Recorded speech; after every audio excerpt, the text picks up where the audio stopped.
एक मित्र त्याच्या मित्राला बोलतो की यार मला कोणत्याही महिलेचं आकर्षणच होत नाही, कोणत्याही महिलेसोबत फिजिकल व्हावं असं मला वाटतच नाही, मात्र माझी पत्नी ही वारंवार मला बोलत असते की माझ्यासोबत झोपा, मी काय करावं मला समजत नाही. तर त्याचा मित्र बोलतो की मी असताना तुला टेन्शन घेण्याची गरज नाहीये, मी तुझी या कामात सर्व मदत करेन, मात्र त्या बदल्यात तुला मला खुश करावं लागेल. तर त्याचा मित्र बोलतो की काही हरकत नाही, जसं तुला वाटेल तसं कर. माझी पत्नी आता बेडरूममध्ये झोपलीच आहे, आपण दोघेही तिच्याकडे जाऊ आणि तिची संपूर्ण इच्छा पूर्ण करू आणि त्यानंतर आपल्या दोघांची इच्छा ही आपण पूर्ण करू. आपण दोघे कायमस्वरूपी सोबतच राहू आणि आपण अशा प्रकारे तिघे मिळून हे काम करू. आणि अशा प्रकारे या मित्रासोबत तो दुसरा मित्र देखील त्याच्या पत्नीच्या बेडरूममध्ये जातात आणि त्यानंतर त्याच्या पत्नीसोबत असं काहीतरी करतात आणि तेथून पुढे त्या कहाणीला सुरुवात होते आणि ते रोजच होऊ लागते. नंतर असं काहीतरी घडतं ज्यामुळे ही गोष्ट सोशल मीडियावरती व्हायरल होऊ लागते. अखेर हे प्रकरण नक्की काय होते, संपूर्ण प्रकरण कहाणी स्वरूपात सांगणार आहे, बस व्हिडिओ शेवटपर्यंत बघा. नमस्कार, स्वप्नील क्राईम टॉक्स मध्ये आपले स्वागत आहे. आजच्या आपल्या सत्य घटनेची सुरुवात होते छत्तीसगडमधून. छत्तीसगडमध्ये अंबिकापूर आहे आणि गांधीनगर पोलीस स्टेशन अंतर्गत एक छोटंसं गाव आहे आणि याच गावात राहणारा गुरविंदर सिंग. तर हा जो गुरविंदर असतो मित्रांनो, हा नेहमी आपल्या मित्रांसोबत फिरत असायचा, मित्रांसोबतच तासनतास वेळ घालवत असायचा, मित्रांसोबतच एका रूममध्ये जात असायचा आणि त्या मित्रांसोबत काय गोष्टी करत असायचा ते आपल्याला पुढे समजणारच आहे. तर अशा प्रकारे हा गुरविंदर घरामध्ये काही लक्ष देत नव्हता, ना घरच्या काही कामांमध्ये लक्ष देत होता. सतत 24 तास मित्रांच्या संपर्कात असायचा आणि एखादा मित्र जर बोलला की चल आपल्याला फिरायला जायचे आहे तर त्याच्यासोबत फिरायला जायचा, तेथे हॉटेल रूम वगैरे घ्यायचा आणि तेथे काही वेगळ्याच गोष्टी करत असायचा. आता या गुरविंदरचे जे घरवाले होते हे पूर्णपणे या गुरविंदरला वैतागले होते. घरचे या गुरविंदरला बोलतात की मित्रांसोबत फिरून काही होणार नाही, पुढे चालून तुझं कसं होणार, मित्रांसोबत राहून ते कायमस्वरूपी तर तुला ठेवू शकणार नाही, तुला जेवणासाठी देणार नाही किंवा तू त्यांच्यासोबत कायमस्वरूपी जाऊन राहू शकणार नाही, तुला काय करायचं ते तुझ्या घरीच करावं लागेल, पुढे भविष्यासाठी कमावं लागेल. मात्र गुरविंदर आपल्या घरच्यांकडे लक्ष देत नव्हता. गुरविंदर आपल्या मित्रांना आपली लाईफ समजत होता, आपलं जीवन समजत होता. आता गुरविंदरच्या घरचे पूर्णपणे वैतागले आणि 2022 मध्ये गुरविंदरचे घरचे विचार करतात की हा मित्रांना सोडत नाही, तर आपण याचं लग्न करून दिलं पाहिजे, जेणेकरून किमान बायको आल्यानंतर तरी हा मित्रांना सोडेल आणि बायकोला धरेल. 2022 मध्ये गुरविंदरच्या घरचे त्याच्यासाठी एक सुंदर मुलगी बघतात जिचं नाव असतं खुशी. खुशी दिसायला अतिशय सुंदर असते, आकर्षक असते आणि सर्व गोष्टी तिच्यामध्ये असतात ज्या इतर महिलांमध्ये असतात. आता खुशी या गुरविंदर सोबत 2022 मध्ये लग्न करून गुरविंदरच्या घरी येऊन राहू लागते. पती पत्नी बनून दोघे राहू लागतात. मात्र आता जसं नवीन लग्न होतं तर जी कोणी नवरी असते तिला अपेक्षा असते की आता आपला पती आपल्या रूम मध्ये येईल, आपल्यासोबत गोड गोड गप्पा गोष्टी करेल, भविष्याचा विचार करून भविष्याबद्दल काही गोष्टी करेल आणि त्यानंतर आपला पतीच आहे तर आपल्यासोबत फिजिकल रिलेशन देखील बनवेल. अशीच काहीशी इतर महिलांप्रमाणे इच्छा या खुशीला होती. आता जशी यांची लग्नानंतरची रात्र असते ही खुशी आपल्या पतीची वाट बघत असते की हा आता आपल्या बेडरूम मध्ये येईल. रात्रीचे आता 10 वाजले, 11, 12, 1 वाजला. 1 वाजेपर्यंत हा गुरविंदर इकडे खुशीच्या रूम मध्ये येतच नाही. खुशी परेशान होते. तर हा गुरविंदर तिकडेच मित्रांसोबत टाइमपास करत असतो आणि जशी त्याला झोप येते 1 वाजता तो आपल्या पत्नीच्या बेडरूम मध्ये येतो. त्यानंतर आपल्या पत्नी खुशीला बोलतो की काल रात्री देखील आपण खूप थकलो आहे, लग्न होतं तर जागृत झाली आहे आणि आता मला झोप येत आहे, तर आपण दोघे आता झोपून घेऊ. खुशीला काही विशेष वाटत नाही, कारण खरंच आता 2 दिवसांपासून जागलेले आहे तर झोप लागली असेल. गुरविंदर त्या ठिकाणी लगेच झोपून घेतो आणि खुशी देखील झोपून घेते. आता ती रात्र जाते. सकाळी उठून हा गुरविंदर पहिला आपल्या मित्रांकडे जातो आणि दिवसभर मित्रांसोबत वेळ घालवतो. रात्रीच्या 12 वाजता तो घरी येतो. आज देखील खुशी आपल्या पतीची गुरविंदरची वाट बेडरूम मध्ये बघत असते. गुरविंदर आता पुन्हा बेडरूम मध्ये येतो आणि पुन्हा खुशी सोबत थोडं गप्पा गोष्टी करतो आणि पुन्हा झोपून घेतो. आता खुशीच्या डोक्यामध्ये मात्र चक्र फिरू लागतात की हा नक्की कसा पती आहे, इतर पुरुषांप्रमाणे हा माझ्या जवळ का येत नाही. हा विचार कोणतीही महिला ही करणार स्वाभाविक गोष्ट आहे. तर ती रात्र देखील जाते. दुसरा दिवस उगवतो. दुसऱ्या दिवशी पुन्हा हा गुरविंदर आपल्या मित्रांसोबत तासनतास फोनवरती बोलत असायचा. कोणी जर बोलावले तर त्याच्यासोबत जात असायचा, तिकडेच फिरायचा. पुन्हा रात्रीच्या वेळी फक्त झोपण्यासाठी तो आपल्या घरी येत असायचा. अशा प्रकारे 4 ते 5 दिवस ही खुशी नोटीस करत होती. अखेर या खुशीला काहीच समजत नव्हते. खुशी आपल्या एका जवळच्या मैत्रिणीला कॉल केला आणि तिला सांगितले की माझा जो पती आहे हा असं याला काही माझ्यामध्ये इंटरेस्टच वाटत नाही, कदाचित याचं दुसरीकडे एखाद्या मुलीवरती प्रेम आहे की काय मला काही समजत नाही. कारण तो 4 ते 5 दिवसांपासून फक्त येतो बेडरूममध्ये, थोडे गप्पा मारतो आणि झोपून घेतो. बाकी तो काही गोष्टी करण्याचा प्रयत्नच करत नाही. आता खुशीची जी मैत्रीण असते, अनुभवी असते, लग्न झालेलं असतं, ती बोलते की तुझा पती जरा लाजाळू स्वभावाचा असेल, त्याला ती गोष्ट स्वतःहून करायला जमत नसेल किंवा तुला बोलण्यासाठी तो लाजत असेल, तर एक काम कर, तूच ही गोष्ट त्याच्यासोबत बोलू शकते. तुला तुझ्या पतीसोबत बोलायला लाज वाटण्याची काही गरज नाही, कारण तुझा पतीच आहे आणि त्याच्यासोबत तुला आयुष्य काढायचं आहे. खुशीला ही गोष्ट पटते आणि आज रात्री जेव्हा हा गुरविंदर आपल्या मित्रांकडून या खुशीच्या बेडरूममध्ये येतो, तेव्हा खुशी स्पष्टपणे त्याला बोलते की तू माझा पती आहे, मी तुझी पत्नी आहे आणि पती पत्नीमध्ये या गोष्टी होत असतात. जर या गोष्टी झाल्या नाही तर पुढे प्रपंच कसा होणार, संसार कसा होणार, आपल्याला मुलं कशी होणार. तर मित्रांनो, या गुरविंदरची इच्छा नसतानाही त्याची पत्नी खुशी स्वतःहून असं म्हणत आहे, म्हणून हा गुरविंदर नाईलाजाने तिच्यासोबत संबंधात येतो आणि तिच्यासोबत फिजिकल होतो. आणि इथून पुढे खुशीला वाटते की काही हरकत नाही, माझा पती कदाचित लाजाळूच असेल, त्यामुळे या गोष्टी करत नव्हता. आणि तिथून पुढे खुशी या गुरविंदर सोबत राहू लागते. कधी आपल्या माहेरी जात असायची, पुन्हा इकडे सासरी येत असायची, गुरविंदर सोबत अगदी प्रेमाने राहत होती. मात्र खुशी चांगल्या प्रकारे नोटीस करत होती की इतर पतींप्रमाणे हा गुरविंदर नाहीये. जर खुशीला कधी इच्छा झाली तर खुशीला स्वतःहून या गुरविंदरला बोलावी लागायची, ही गोष्ट बोलावी लागायची, तेव्हा हा गुरविंदर तिच्या मनाप्रमाणे ती गोष्ट करत असायचा. आता असेच दिवस जात होते. 2022, 23, 2024 सुरू झालं होतं. तर खुशी जी असते ही देखील आता सासरी जुनी झाली होती. सर्व पतीसोबत अगदी प्रेमाने सर्व गोष्टी बोलू लागली होती. तर आता ही खुशी गुरविंदरला बोलते की किती दिवस तुम्ही मित्रांसोबत इकडे तिकडे फिरत राहणार, तुम्ही काही कमावलं देखील पाहिजे, पुढे चालून आपल्याला मुलं वगैरे होतील, त्यांचं शिक्षण असेल, त्यांचा बाकीचा खर्च असेल, खर्च मोठा असेल, तर तुम्ही नुसतंच फिरत राहता, काही काम केलं पाहिजे. गुरविंदरला आपली पत्नी खुशीची गोष्ट पटते आणि गुरविंदर बोलतो, ठीक आहे, राजस्थानमध्ये मला एक काम मिळालं आहे, त्या ठिकाणी जाऊन मी काम करतो. आणि अशा प्रकारे 2024 मध्ये हा गुरविंदर राजस्थानमध्ये जाऊन एका कंपनीमध्ये काम करू लागतो. सर्व काही ठीकठाक असतं. गुरविंदर तेथे रूम घेऊन काम करत होता.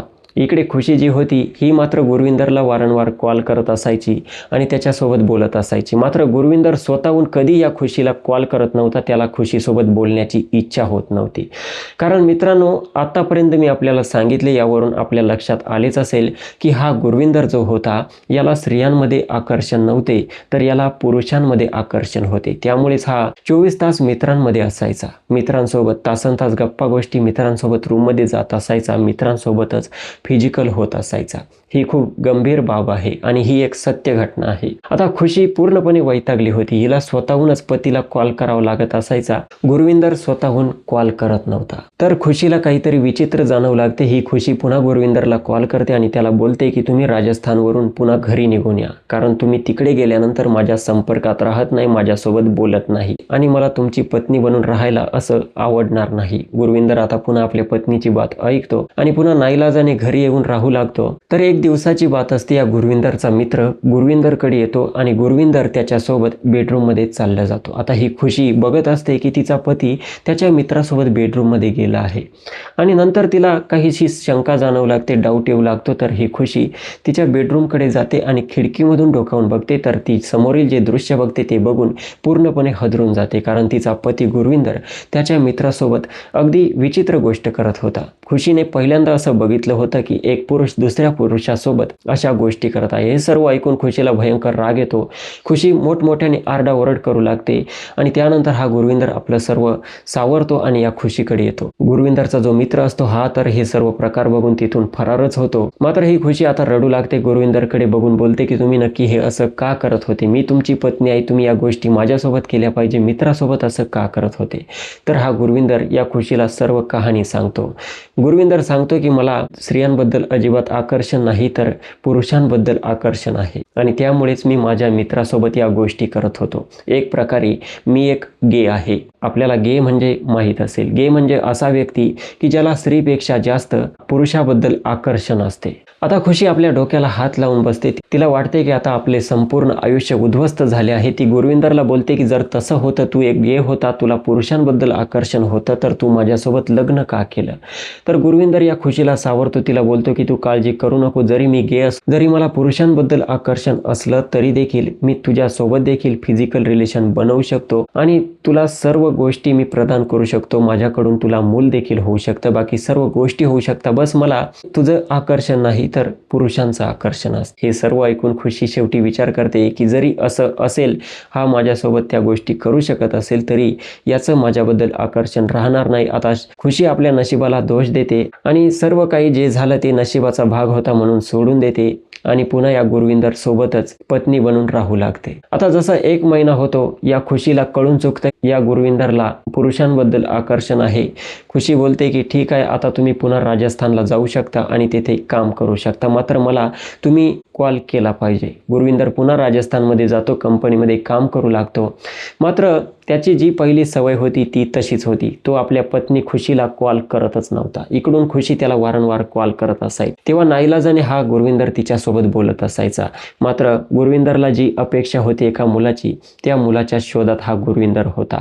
तर गुरविंदर सोशल मीडियावर ते बघत असताना त्याच्यासमोर एक ॲड येते. गे डेटिंग ॲप असते की त्या गे डेटिंग ॲपमध्ये तो लॉग इन करतो, स्वतःची प्रोफाईल बनवतो. तर गुरविंदरला समलिंगी गे मुलगा भेटतो, ज्याचं नाव असतं ऋतिक बंगाली. आता ऋतिक बंगाली आणि या गुरविंदरमध्ये बोलणं चालणं होऊ लागतं. दोघांमध्ये प्रेम वाढू लागतं आणि दोघे विचार करतात की आपण दोघांनी कायमस्वरूपी सोबत राहिलं पाहिजे. आणि अशा प्रकारे बघता बघता 2025 सुरू होतं. ऋतिक बंगाली हा सूरजपूर राजस्थानचा राहणारा होता आणि हा गुरविंदर देखील राजस्थानमध्येच काम करण्यासाठी गेलेला होता. एका रूममध्ये राहत होता. तर गुरविंदर या ऋतिक बंगालीला आपल्या रूममध्ये बोलावून घेतो आणि ऋतिक बंगाली आणि हा गुरविंदर दोघांमध्ये सर्व गोष्टी होऊ लागतात. दोघांची एकमेकांशी मनं जुळतात. दोघे एकमेकांवरती भयंकर प्रेम करू लागतात आणि दोघांमध्ये सर्व गोष्टी होऊ लागतात. तिकडे गुरविंदरची जी पत्नी होती खुशी, हिला अगोदरच या गुरविंदरबद्दल सर्व कळाले होते. तिने ऑलरेडी दुसऱ्या मुलासोबत संबंध बनवताना बघितले होते. मात्र तिला वाटत होते की आता तरी माझा पती सुधारला असेल. मात्र तिच्या पतीने तिकडे दुसराच एका मुलावरती प्रेम करू लागला होता आणि त्याच्यासोबत संबंधात राहू लागला होता. इकडून खुशी जेव्हा कॉल करायची तेव्हा गुरविंदर नॉर्मली तिच्यासोबत बोलायचा आणि महिन्याला तिला पैसे देखील पाठवत असायचा. बघता बघता 2026 सुरू झाले. 2026 मध्ये ही खुशी जेव्हा आपल्या पतीला गुरविंदरला कॉल करते, गुरविंदर तिच्यासोबत कॉलवरती बोलतो. मात्र त्यावेळी या गुरविंदरचं आणि त्या ऋतिक बंगालीमध्ये काही गोष्टी सुरू असतात आणि गुरविंदरचं बोलणं इकडे खुशीसोबत देखील सुरू असतं. तर खुशीला काही वेगळी गोष्ट जाणवते. खुशीला कळून चुकतं की तिचा पती नक्कीच काहीतरी वेगळं काम करत आहे. आता खुशी भयंकर चिडते, ओरडते आणि या गुरविंदरला बोलते की तू तिकडे राहून काही या घाणेरड्या गोष्टी करत आहे. तू आता अगोदर माझ्याकडे इकडे निघून ये, तुला तेथे काम करण्याची काही गरज नाही. आता गुरविंदर आपल्या पत्नीची खुशीची बात मानतो आणि तिकडे येण्यासाठी हो बोलतो. मात्र इकडे त्याचा जो गे पार्टनर असतो ऋतिक बंगाली याला बोलतो की आता मला जावंच लागेल, आता मी काय करू, पत्नी बोलावत आहे, जर नाही गेलो तर खूप मोठा कांड घडू शकतो. आता इकडे ऋतिक बंगाली जो असतो तो गुरविंदरला बोलतो की मी तुझी पत्नी बनून राहू इच्छितो किंवा पती बनून राहू इच्छितो, जे काही त्यांच्यात संबंध होते, पण मी तुला सोडू शकत नाही. मला आयुष्यभर तुझ्या सोबत राहायचं आहे, तू मला सोडून जाऊ शकत नाही. आता गुरविंदर बोलतो की एक काम करू, आपण दोघेही माझ्या घरी जाऊन राहू, सोबत पत्नी देखील राहत जाईल. जो ऋतिक बंगाली असतो हा ते सर्व मान्य करतो आणि त्यानंतर हा गुरविंदर आपल्या मित्राला ऋतिक बंगालीला घेऊन आपल्या घरी येतो. आता त्याची पत्नी खुशी जेव्हा बघते की आपला पती गुरविंदर तर आला आहे, मात्र गुरविंदर सोबत आणखी एक मुलगा देखील आला आहे. खुशी विचार करते की जाऊ द्या, काही हरकत नाही, त्याचा मित्र असेल, आला असेल, 2 दिवस राहील आणि पुन्हा जाईल. मात्र गुरविंदर जेव्हा आपल्या घरी येतो, जेव्हा रात्र होते, रात्रीच्या वेळी हा आपल्या पत्नीच्या बेडरूम मध्ये जात नाही, तर तो दुसऱ्या बेडरूम मध्ये आपल्या मित्राला ऋतिक बंगालीला घेऊन जातो आणि त्याच्यासोबतच ती रात्र घालवतो. आता हे सर्व बघून खुशीला फार वाईट वाटतं, खूप दुःख होत असतं. खुशी आतल्या आत रडत असते, ती काही करू शकत नव्हती. आता जेव्हा दुसरा दिवस उगवतो, ही आपल्या पतीला गुरविंदरला बोलते की तुमचं काय चाललंय, तुम्ही माझं जीवन पूर्णपणे उद्ध्वस्त केलं, माझ्यासोबत लग्न केलं आणि अक्षरशः तुम्ही मित्रासोबत वेळ घालवता, मित्रासोबत रात्र घालवता, पत्नी एकटी दुसऱ्या रूममध्ये असते, हे तुम्हाला काही पटत नाही, ही गोष्ट तुमची चांगली नाहीये. तर गुरविंदर आपल्या पत्नी खुशीला बोलायचा की काळजी करू नको, मी तुझी देखील इच्छा पूर्ण करेन, बस मला माझ्या मित्रासोबत राहू दे. आणि खुशीला तो फक्त मनवायचा आणि इकडे त्याच्या मित्रासोबत ऋतिक बंगाली सोबतच रूममध्ये पडलेला असायचा. अखेर या खुशीला आपल्या पतीच्या गुरविंदरच्या मित्रावरती ऋतिक बंगालीवरती राग येऊ लागतो आणि ती ऋतिक बंगालीला बोलते की तू माझ्या घरातून निघून जा, तू आल्यापासून आमच्या घरामध्ये खूप वाद होत आहे आणि माझा पती सतत तुझ्या रूममध्येच येऊन पडलेला असतो. तर हा ऋतिक बंगाली बोलतो की हे बघ, मी जाऊ शकत नाही कारण मी याच्यावरती खूप प्रेम करतो आणि मी याला सोडूच शकत नाही, जायचे असेल तर तूच या घरातून निघून जा. आता बघता बघता 2026चा एप्रिलचा महिना सुरू झाला होता.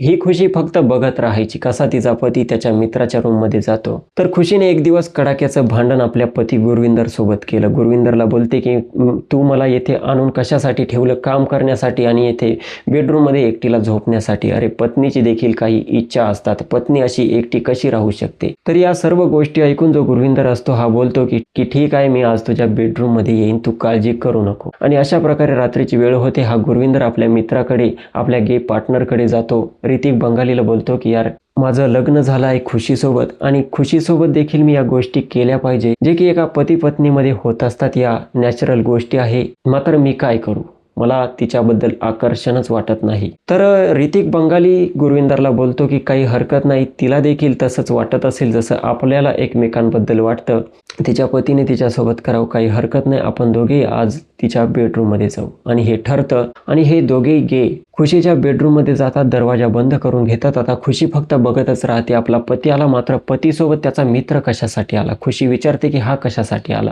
तर गुरविंदर बोलतो की तुला खूप इच्छा आहे आणि तुझी इच्छा आज आम्ही दोघे मिळून पूर्ण करणार आहे. आता खुशी फक्त नकार देत असते, मात्र हे दोघेही नराधम त्या ठिकाणी तिचे हातपाय पूर्णपणे बांधून टाकतात, तिचं तोंड बंद करण्यात येतं आणि त्यानंतर हे दोघेही गे तिच्यासोबत भयंकर प्रकार करण्यास सुरुवात करतात. अप्राकृतिक संबंध त्या ठिकाणी ठेवण्यात येतात आणि खुशी फक्त नकार देत असते आणि हे दोघेही तिच्यावरती तुटून पडलेले असतात, तिच्यासोबत वाईट काम करू लागतात आणि तोपर्यंत करत राहतात जोपर्यंत यांचं मन भरत नाही. एवढं करून झाल्यानंतर अक्षरशः मित्रांनो हे दोघे पुन्हा त्या ठिकाणी सुरू होतात. खुशी हे सर्व आपल्या पतीला बघत असते आणि तिला खूप वाईट वाटत असते की कसा हा पती आहे, दुसऱ्या मुलासोबत या गोष्टी तिच्या समोर करत होता. अशा प्रकारे यांचा हा कारनामा सुरू झाला होता. आता जी खुशी होती हिला या गोष्टी सहन होत नव्हत्या, कारण यांची सवय जी होती ही अप्राकृतिक पद्धतीची होती. ही अतिशय सत्य घटना आहे मित्रांनो, म्हणून मी आपल्याला सांगत आहे, लक्षात घ्या. यांची सवय होती अप्राकृतिक पद्धतीने करण्याची. खुशीला खूप तकलीफ होत होती,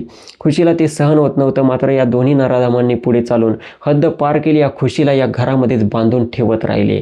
घरामध्ये जर तिला कधी लॅट्रिनला टॉयलेटला वगैरे जायचे असेल तर घरामध्ये बाथरूम बनवलेलं होतं, त्या बाथरूममध्ये ती जात असायची. बाहेर जाण्याचा रस्ता तिच्यासाठी पूर्णपणे बंद केलेला होता. खुशी बाहेरही जाऊ शकत नव्हती आणि कोणाला कॉल देखील करू शकत नव्हती. आता ही खुशी पूर्णपणे त्रस्त राहू लागली होती. जशी रात्र व्हायची हे दोघे गे खुशीच्या बेडरूममध्ये यायचे आणि अगदी तशा अमेरिकन पद्धतीप्रमाणे या खुशीसोबत हे दोघेही अननॅचरल पद्धतीने त्या गोष्टी करायच्या आणि तिच्यासोबत करून झाल्यानंतर पुन्हा हे आपापसात देखील या गोष्टी करत होते. हे दोघे गे एक प्रकारे या खुशीला जबरदस्तीने हे काम करत होते, तिला जबरदस्तीने त्या रूममध्ये डांबून ठेवलं होतं एक प्रकारे. तर अशीच एक रात्र असते, हे दोघे या खुशीसोबत अप्राकृतिक पद्धतीने भयंकर वाईट काम करतात आणि त्यानंतर दोघांमध्ये तर ते घाणेरडं काम होतच असायचं. ही खुशी पूर्णपणे वैतागली होती, ही फक्त तिथून निघण्याचा प्रयत्नात होती आणि तिला त्या दिवशी चान्स मिळतो. पहाटेची वेळ असते, हे दोघेही गे दमून थकलेले असतात, झोपलेले असतात. ही खुशी अलगद आपले हातपाय सोडून घेते आणि त्या रूममधून बाहेर पडते. तर तिच्या सासरजवळच तिच्या बहिणीचं देखील घर असतं, तिच्या बहिणीच्या घरी जाऊन पोहोचते आणि तिच्या बहिणीकडे जाऊन मोठमोठ्याने रडू लागते आणि आपला पतीबद्दल सर्व प्रकार आपल्या बहिणीला सांगते. तिची बहीण बोलते की तू आता त्याच्याकडे जायचे नाही, तू येथेच थांबायचे. आता जशी सकाळ होते, गुरविंदर आणि गुरविंदरचा मित्र बंगाली बघतात की खुशी फरार झाली आहे. आता हे दोघे विचार करतात की यार जशी होती तशी होती, आपली एक पार्टनर बनली होती आणि तिच्यामुळे आपल्याला देखील आणखी आनंद निर्माण होत होता. आता ही तिकडे गेली, हिला काही करून येथे आणावंच लागेल, की नाहीतर ही आपला भांडाफोड देखील करू शकते किंवा आपल्या विरुद्ध पोलीस स्टेशनमध्ये देखील तक्रार करू शकते. आता यानंतर जेव्हा गुरविंदर इकडे तिकडे तिला शोधू लागतो, त्याला माहीत होते की तिचे नातेवाईक कोण आहे. तर तो सर्वात अगोदर खुशीच्या बहिणीच्या घरी जातो आणि खुशी जेव्हा त्याला तेथे दिसते, खुशी प्रचंड त्याला बघून घाबरते, कारण तिच्यासाठी हा गुरविंदर एक राक्षस बनलेला होता. आता गुरविंदर या खुशीला तेथे शिवीगाळ करू लागतो आणि तिला बोलतो की तू माझी पत्नी आहे, मी तुला जसं बोलेल, जसं सांगेल, तुझ्यासोबत जसं करेल, तुला सर्व सहन केलं पाहिजे. तुला येथे पळून येण्यासाठी कोणी सांगितलं होतं? चल आता माझ्यासोबत रूममध्ये चल, माझा मित्राला आणि मला खूप बोर होत असते, तुला यावंच लागणार आहे. आता ही खुशी असते, रडू लागते, तर खुशीची बहीण देखील मध्ये येते आणि या गुरविंदरला बोलते की खुशी तिकडे येणार नाही. आता जो गुरविंदर असतो या संपूर्ण कुटुंबाला धमकी देऊ लागतो, जर तुम्ही तिला पाठवली नाही तर परिणाम खूप भयंकर होईल, आणि खुशीला धमकी देतो की जर तू आली नाही तर तुझे तुकडे तुकडे करून मी नदीमध्ये फेकून देईन. एवढी धमकी देऊन हा गुरविंदर तेथून चालला जातो आणि त्यानंतर ही खुशी प्रचंड प्रमाणात रडू लागते. हिला खात्री होती की हा गुरविंदर खरोखर तिच्यासोबत असं करू शकतो. आता तिला वाचण्याचा दुसरा कोणताही पर्याय नाही. तर अखेर ही खुशी हिम्मत करून गांधीनगर पोलीस स्टेशनमध्ये इन्स्पेक्टर प्रवीण कुमार द्विवेदी असतात. यांना ही खुशी रडत रडत आपल्यासोबत घडलेली संपूर्ण कहाणी सांगते की कोणत्या वर्षी तिचं गुरविंदर सोबत लग्न झालं होतं आणि गुरविंदर कसं वागत होता, कसं इतर पुरुषांना भेटत होता, आता तो खुशीसोबत किती भयंकर प्रकार करत होता. हे सर्व ऐकून जे पोलीस होतात हे हदरून जातात आणि खुशीचा पती जो होता गुरविंदर आणि त्याचा मित्र होता ऋतिक बंगाली, दोघांविरुद्ध गंभीर कलमांतर्गत गुन्हा दाखल करतात. आता तिकडे जेव्हा गुरविंदर आणि ऋतिक बंगाली याला कळते की ही खुशी पोलीस स्टेशनमध्ये गेली आहे, FIR देखील दाखल केली आहे, तर हे दोघेही घरातून फरार होऊन जातात. मात्र पोलीस आता यांच्या मागावरती असतात. कॉल लोकेशन ट्रेस वगैरे करून लगभग 4 ते 5 दिवसांमध्ये दोघांना उचलण्यात येतं, पोलीस स्टेशनमध्ये आणले जाते. आणि या गुरविंदरला जेव्हा विचारण्यात येतं की तू असं तुझ्या पत्नीसोबत नक्की का केलं, तर गुरविंदर पोलिसांना सर्व कहाणी सांगतो की मी एक गे आहे आणि मला पुरुषांबद्दल आकर्षण आहे, मला माझ्या पत्नीबद्दल अजिबात आकर्षण नव्हतं. मात्र माझी पत्नी मला वारंवार बोलायची मी तुझी पत्नी आहे आणि तू माझ्यासोबत संबंध ठेवले पाहिजे, आणि याच गोष्टीचा मला अखेर राग आला, त्यामुळे मी या माझ्या गे पार्टनरसोबत मिळून तिच्यासोबत त्या गोष्टी करत होतो, तिला खुश करण्याचा प्रयत्न करत होतो. आता हे सर्व ऐकून पोलीस गुरविंदर आणि ऋतिक बंगालीला बोलतात की तुम्ही तिला एक प्रकारे पनिशमेंट देत होते, तुम्ही खुश करत नव्हते, तर तिच्यासोबत हिंसा करत होते, तिला बांधून ठेवत होते आणि तिच्यासोबत अप्राकृतिक पद्धतीने हे काम करत होते. एक प्रकारे तुम्ही तिला किडनॅप करून ठेवलेलं होतं आणि अशा प्रकारे दोघांविरुद्ध रेप आणि जबरदस्तीने कैद करून ठेवल्याचे गंभीर गुन्हे दाखल करण्यात येतात. आता येणारं भविष्य ठरवेल की कोर्ट ऋतिक बंगाली आणि गुरविंदर दोघांना कोणती शिक्षा सुनावते. 10 जून 2026 रोजी हे दोघे पकडण्यात आले आहे. घटना अतिशय सत्य आहे आणि आत्ताची ताजी आहे. जेव्हा ही घटना सोशल मीडियावरती व्हायरल होऊ लागली तेव्हा लोक विचार करू लागले की या जगामध्ये असे देखील लोक असतात. आणि या संपूर्ण स्टोरीमध्ये मी जे खुशी नाव घेतले आहे हे काल्पनिक नाव घेतले आहे आणि जो फोटो लावला आहे हा AI जनरेटेड फोटो आहे, कारण जे खुशी कॅरेक्टर आहे या महिलेसोबत ऑलरेडी खूप वाईट घडले आहे आणि मी तिचं ओरिजिनल नाव घेऊन ओरिजिनल फोटो दाखवून आणखी तिच्यासोबत वाईट करू इच्छित नाही. बाकी या संपूर्ण प्रकरणाबद्दल आपले काय मत आहे कमेंट सेक्शनमध्ये नक्की मांडू शकता. जी खुशी होती हिला लवकरच याच्या विरुद्ध पोलीस स्टेशनमध्ये जाणे गरजेचे होते, मात्र ही फार उशिरा गेली, तरी देखील गेली याला महत्त्व आहे. जर कदाचित ही त्यांच्या चंगुलमध्ये तेथे राहिली असती तर कदाचित हिचा मृत्यू देखील होऊ शकत होता. तर मित्रांनो, या व्हिडिओचा माझा उद्देश कोणाच्या भावना दुखावणे, कोणाला बदनाम करणे, अश्लीलतेचा प्रसार करणे नाही, तर समाजास जागरूक करणे आहे. व्हिडिओ आवडला असेल तर लाईक करा आणि अशाच इंटरेस्टिंग क्राईम स्टोरीज नेहमी ऐकत राहण्यासाठी स्वप्नील क्राईम टॉक्स या YouTube चॅनलला सबस्क्राईब करा. भेटूयात पुढच्या व्हिडिओमध्ये. जय हिंद, नमस्कार.